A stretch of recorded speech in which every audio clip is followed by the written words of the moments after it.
r/AskReddit. What is your crazy neighbor story?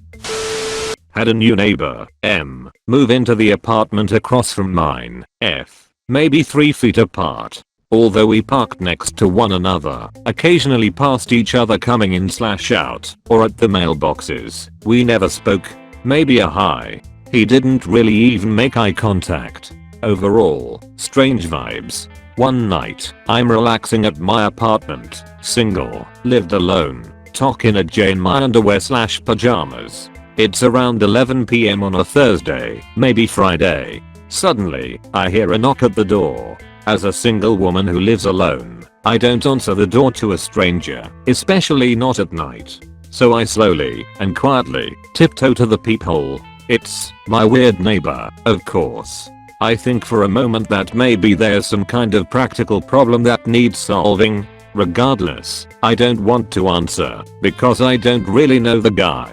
It's 11 PM and I'm alone. Then I take a closer look.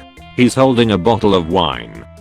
I back away as if he can see me, clearly stoned lol, and wait. Eventually I resume doing whatever I was doing, check the peephole again, and he's gone. 15 minutes later, another knock at the door. I get up again, look, and sure enough, same weird neighbor, same bottle of wine, same stoner paranoia. As if I wasn't freaked out before, now I'm getting really freaked out. He clearly knows I'm home, because my car is there, and I have lights on in my apartment. He also should clearly know that I'm not answering the door for a reason. Sure enough, it happened one more time. I'll never figure out why he decided that late on a random weeknight was the right time to approach me for the first time at my apartment with a bottle of wine.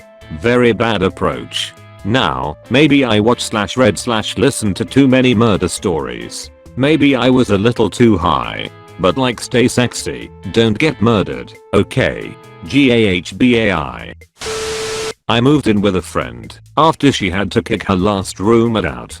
She was sort of friendly with the next door neighbor, duplex-like setup. They shared a wall between living rooms and a door stoop important. My friend is also hearing impaired, which neighbor knows about. When I moved in, she'd been having issues with the neighbor's husband because she had a bad tendency to slam the front door without realizing how loud it was. He would come storming out of his apartment to scream at her, usually citing his wife's fibromyalgia or migraines for being the reason, in that the noise was causing his wife pain.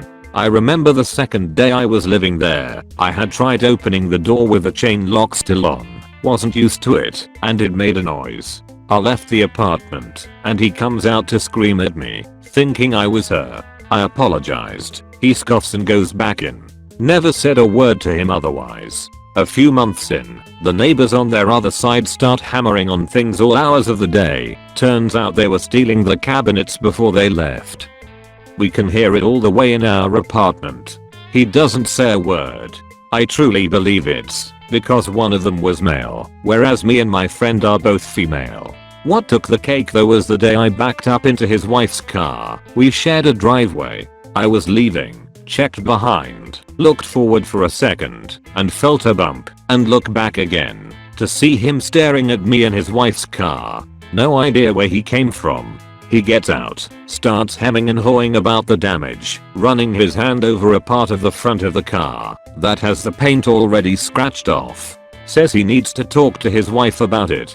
She comes out, says she doesn't want to get insurance involved, and tells me to pay her $20. A week later, I'm backing up again. I'm super cautious this time and I see him flying down the drive going something like 40 in a 10 on a drive kids play out in the middle of.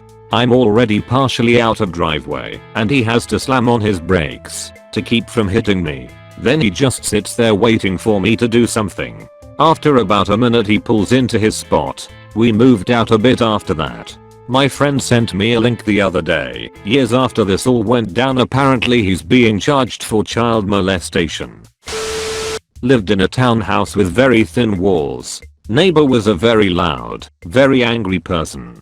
He'd always get into screaming matches with his wife at the time. He'd play Call of Duty super loud constantly. He'd speed off in his oversized truck in the middle of the night often. A whole shitload of stuff. We never really exchanged any kind of formalities after we moved in. We maybe waved, introduced ourselves, whatever. His wife kept flirting with my husband in front of him, and they'd begin fighting. My husband would always tell me, or he'd ignore her. One night seriously stands out though. His wife hadn't been around for a while, so we assumed they were finally separated. He would have friends over on weekends and they'd grill, drink, and loudly play COD. One night, after most of the people who came over left, he was playing COD and we could tell he had one friend still over. They were laughing, having a good time, whatever. Then a few minutes later it got super quiet, and he began yelling at his friend, screaming about the game, whatever. His friend was trying to defuse him, saying, "Man, don't treat me like this. I'm trying to be a good friend, and be here for you." He then would scream back, "I don't need you or anyone. Fuck you." They went back and forth, then we heard glass shatter, his friend say he was leaving, slamming doors, and a car leave. For 2 hours, after it was just him rage screaming at nothing, breaking shit, and playing COD. We had called the cops to make a noise complaint. They came, knocked on his door. He didn't answer, so they came over to us to ask what happened. It wasn't the first or last time someone called the cops on him. The last time we did, the cop who came knew him somehow and said to us he's just going through a nasty divorce. I didn't care. He was keeping my 5-year-old stepdaughter up and scared. He tried to get us back by always throwing cigarette butts over our fence, calling the cops on us once because our smoke detector was going off, and double parking like a jackass in our space. So many times I wish I'd said something to his face. Never did. Just passive aggressively dealt with him. I lived in an apartment building on the corner of the main drag. My neighbor across the hall had schizophrenia and he did not like taking any medication. One day coming home in the evening, on the side street, where the parking was, my boyfriend and I see a gigantic ladder sitting in the middle of the street going up to my neighbor's second-story apartment window. As we are gathering our stuff from the trunk, we see a police car with 2 officers turn off the main road, slowly approaching the ladder, while looking up to the building. We head inside before the police do, and shortly after I hear them knock on my neighbor's door. Knowing this is going to be good, I get an irrepressible need to watch out my peephole. I hear the police announce themselves and knock again, and then my neighbor's muffled voice yells, "Just a minute." Suddenly, he flings his door open, throws his arms up to the door jamb on either side, shoots a provocative hip pose, and says in a very breathy voice, "Can I help you?" Did I forget to mention that he is only wearing a leopard print banana hammock? Anyway, I'm not too sure what happened after that, as I had to vacate the doorway and peephole as I was laughing hysterically. I cried laughing and fell on the floor. This neighbor provided several occasions of amusement and WTF over the year or so I lived there. This was also the same building where another neighbor on the same floor kicked her door in on her lunch break as she had to have her lunch immediately. She couldn't bring herself to return to her workplace and retrieve her keys. It was an interesting building. I lived in a circle of houses that were a part of a larger group of townhouses in a small town. There were a lot of families that had children, particularly within a couple years of my age, that lived within these homes. There's obviously a lot of stories that went down, but my neighbor was a big part of my life. He was only a couple of years older than me and lived with just his mother. She seemed like a very kind woman, single mom taking care of her son who has a slew of different mental and physical illnesses to deal with, his main ones being severe bipolar, ADHD and on the autism spectrum. Having a younger brother myself that's on the lower side of the autism spectrum, him having disabilities had no effect on my impression of him. He was super tall, lanky and frequently got mad. I was also a pretty stubborn child, and he and I would get in physical fights all the time. The troubling part is, a lot of it wasn't warranted. Examples being throwing a controller at me if I beat him in a game. I once got mad at him for killing lightning bugs, and he hit me in the face with a plastic tennis racket. It broke on my face, but I called him a close friend, and he claimed to have a crush on me. At the time it seemed innocent, but I always felt off about it. He would chance me around and try to kiss me, laughing as if it was just a game to him. Until he was alone with me. There's a lot of very bad things that happen behind closed doors, and I'm pretty sure you can figure out where that went. It's a little hard to word it and type it out. I'm okay, though what happened after was what makes all of this even harder. For context, a lot of this happened throughout my younger childhood, and I have a lot of gaps in my memory due to natural growing up as well as dissociating from memories. But my parents found out that his mother was lying about her son. He didn't have bipolar or autism or anything. My mom had always had a weird feeling about her, considering my brother having autism and my mom knowing extensively about what it's like being the parent of a disabled child. Personally, finically, papers, government stuff, you name it. And while I don't know the specifics of what went down, I do know that it was confirmed she was lying, getting government benefits, and feeding her child medication to keep him disabled to keep the cycle going. I could go deeper into how that whole dynamic fucks my perception of my past, but that's only if people are interested. I did end up reaching out to him years later, and it was like talking to a completely new person. I mean, they lived completely away from his mom and was even going to school. It's something I think about every now and again, but it's kind of just heartbreaking. Just leave this knowing that he is doing well, and if he can survive, that you can get through what's going on in life. I have a lot of stories, but this is the newest. I have a neighbor with mental health problems that takes medicine religiously every day, except on payday. On payday she gets her cash, buys beer and wine, turns her stereo on very loud, sits outside her house and drinks until whatever mental health problem she has starts acting up. I think she's schizophrenic, and she starts screaming with invisible entities that she's not scared of them, and keeps singing gospel songs over her loud stereo and kicking her own gate. The gate is bent at this point and doesn't close anymore. We are tired of calling the cops every month. Sometimes she screams that she's feeling sick and someone will call an ambulance, and when it gets here, she refuses treatment and tries to make any good-looking person in the ambulance come out to drink with her. Ambulance started calling police to check her out before actually coming now, because she never goes with them, but takes a lot of their time. I know she has at least 4k in fines from all the times police and ambulance showed up here in the last year. We have asked the owner of the house to kick her out, but she's the only one insane enough to pay what they're asking for. And a few weeks back, another neighbor who has 2 young kids straight up went inside her house at 2 AM and beat the shit out of her and took her stereo because she was screaming her head off, and police couldn't go inside her house. The police officers are tired as fuck of being called and pretended not to see anything. She has calmed down for now, but payday is coming, and we are waiting to see. When my father passed, I dealt with the estate, and thus his house and neighbors. The woman across the street had to be the nosiest person in the history of the universe. She would consistently come over to say hi within seconds of me arriving. That was annoying, but it's the suburbs and people are weird, so okay. Then she started coming over to deliver mail she thought was important. So she was taking all of the mail and only handing over what she wanted to after she opened it. I changed his address almost immediately, so I don't even know what she was getting, but hopefully it wasn't important. She asked for my number in case of an emergency and I gave it to her since I wasn't living there, and I guess there are scenarios in which that could be helpful. This is when I finally had to tell her to tone it down. I was there at least 3 days a week, so short of a fire or break-in, I'm good. But she called to tell me she spotted something in the house.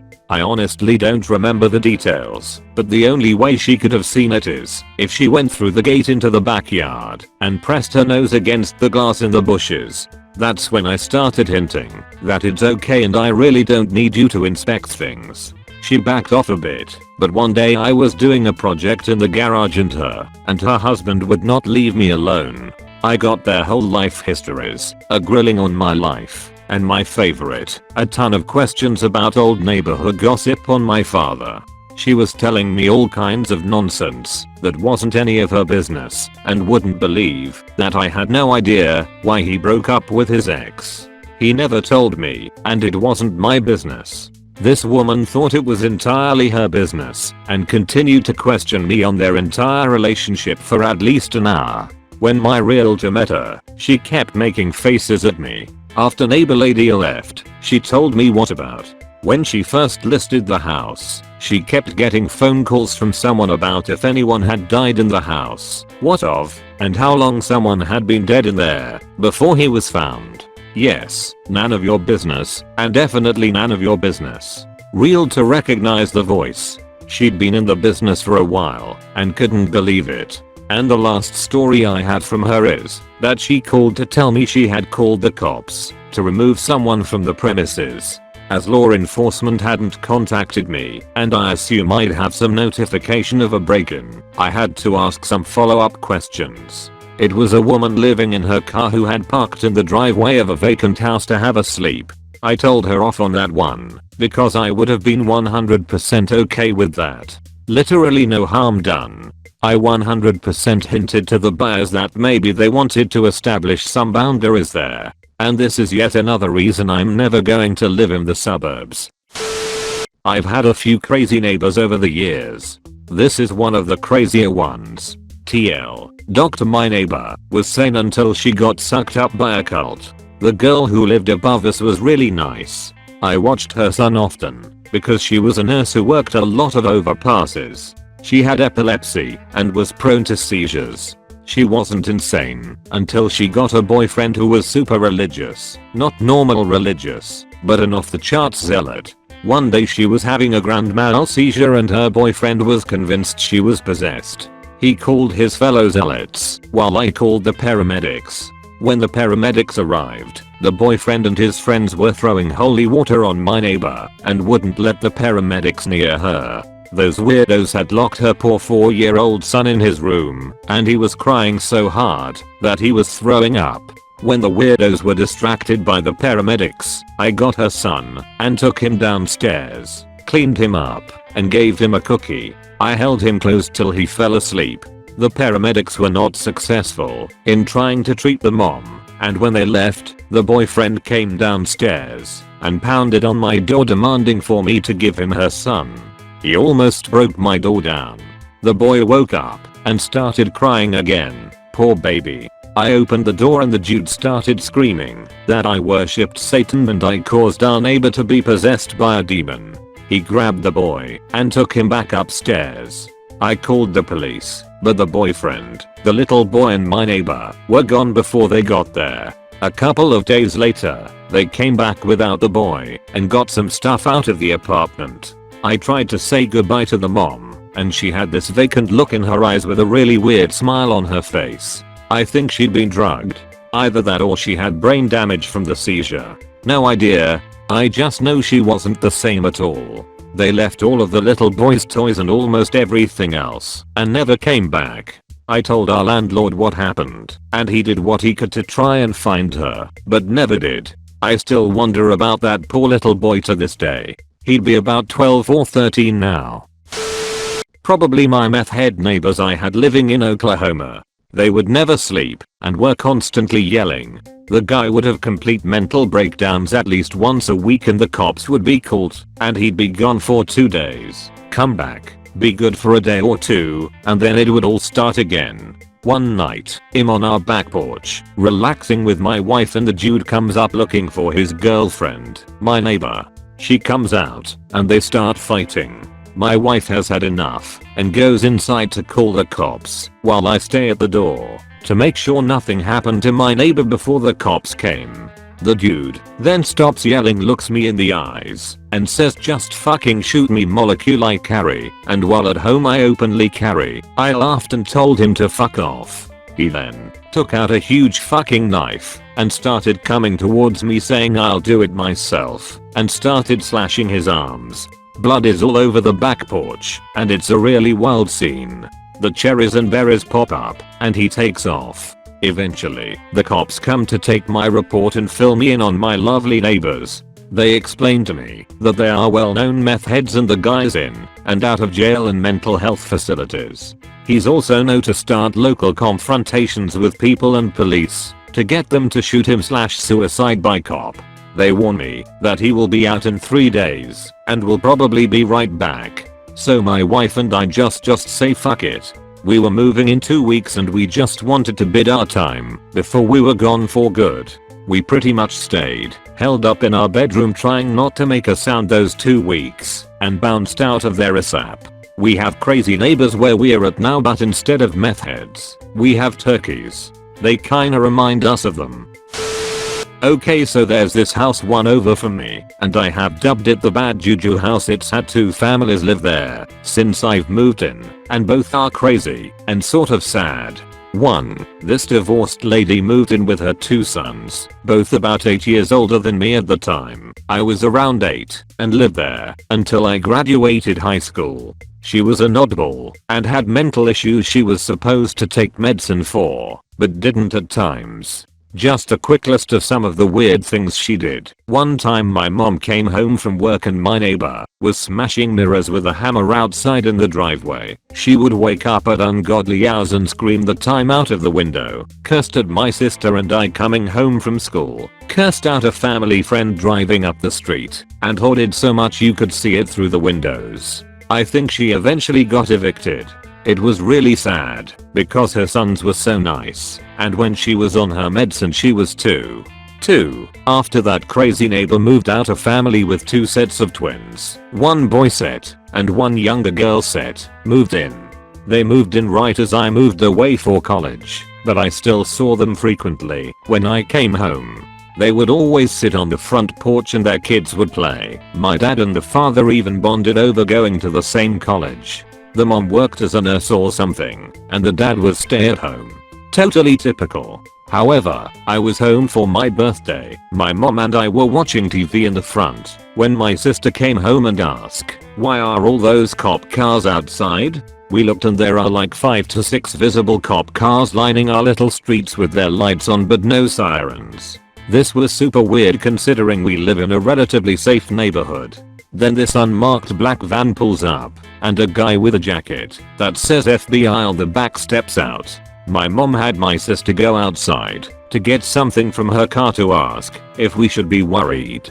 He said everything was fine. We looked for a couple more minutes and couldn't see a lot because of the position of our house, although we could tell they were going into the bad juju house. Eventually, it came out that the dad was caught sending child porn to an undercover police officer in a sting operation.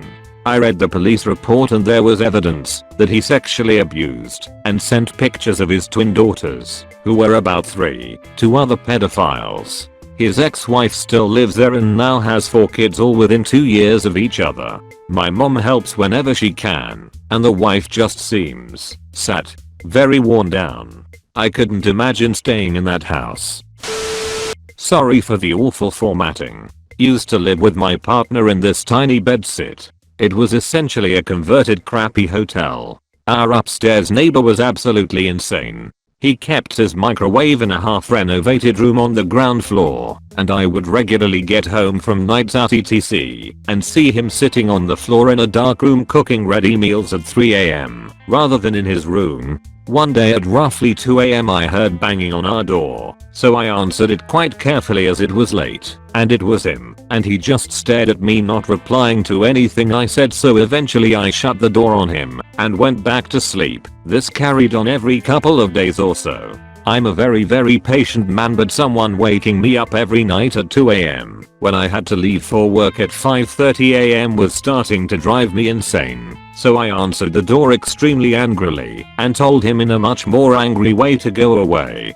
He obliged and left. About a week went by before me and my partner started noticing he was following us around regularly. He would follow me on my walk to work, follow us to the shop, and be generally creepy, hiding behind bushes etc. At this point I really lost my cool. I heard banging on our room door again and answered to find him sitting cross-legged on the floor staring at me. I slammed the door in his face and he punched the door.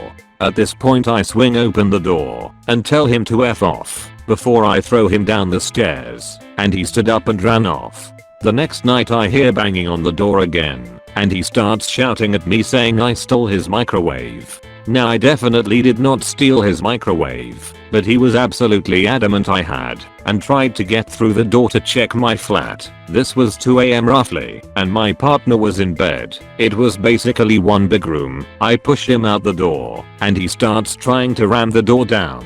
At this point I call the police. They turn up, and calm him down, and essentially give him a warning, which seemed to do the trick. I then bumped into him in the hallway a week or two later, and he invites me to go for a coffee with him and his mum. We still see him occasionally following us, even though we've moved to a different city and have lived here years.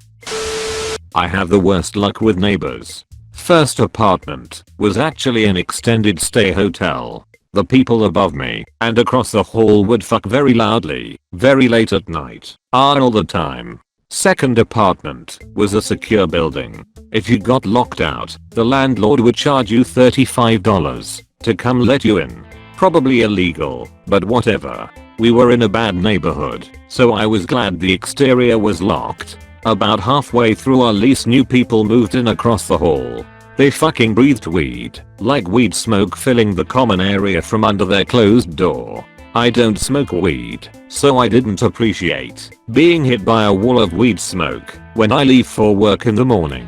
As a joke, I made a sign that said, "Whoever keeps letting skunks in the building, please stop," and put it on the wall in the common area. The next day they ripped it in half and wrote "fuck you" in asterisk asterisk asterisk on the wall. Some weeks later at 1 AM someone is shouting "let me in" and pounding on the outside door. Couldn't see who it was. Like I said, bad neighborhood. I'm not going down there to let whoever is there in the building. They don't give up for a fucking hour, so I called the cops. They ran. There was also a riot in the parking lot. Some kid that lived in the building ran inside, and about 10 seconds later there was like 24 kids throwing shit at the door trying to break in. There has been 2 shootings in that building since I moved out. Bought a house. I'm in upstate New York. Neighbors are from Brooklyn. This guy has like 6 kids in a 1,400 square feet house, and they're all misbehaved little shits. Me and my friends are in the backyard drinking, not watching our language. They're over there dropping several F-bombs an hour. Figure it's an anything goes neighborhood. This fucker has the nerve to come out and say, "You guys better watch your mouths over there." He'll come out and threaten people for parking on the street in front of his house. Is that a thing downstate? And once I mowed like 2 feet into his yard on accident, and he came out screaming at me and accusing me of trying to steal his land. Give me a break, guy. He didn't mow his backyard once the entire year before. Next house, I'm going to make sure there's no neighbors for at least 100 yards.